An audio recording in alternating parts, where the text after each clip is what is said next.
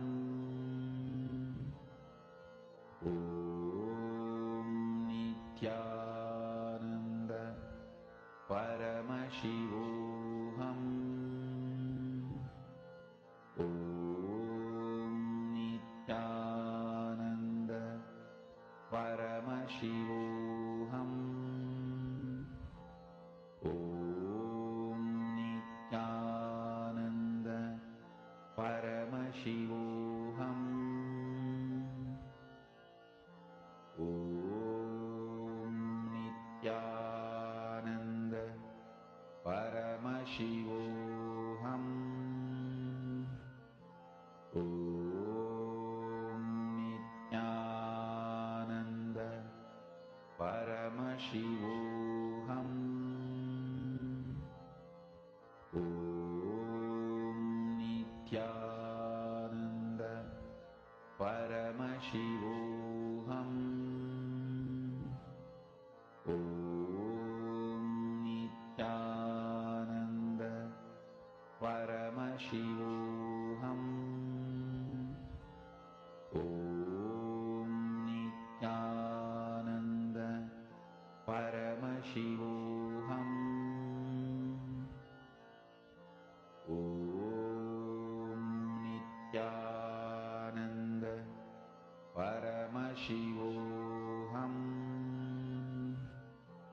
Om Nithyananda Paramashivoham.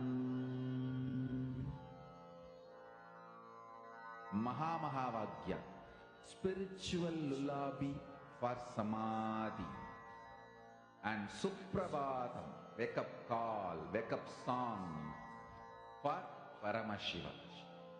This Mahā is spiritual lullaby for you to fall into samadhi.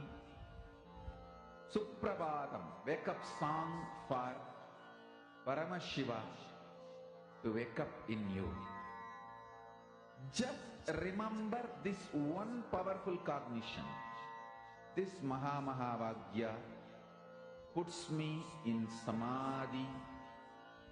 This is spiritual lullaby for samadhi, and Suprabhatam, wake up song for Paramashiva in me. For Paramashiva to manifest. With this one spiritual powerful cognition, chant this Mahā.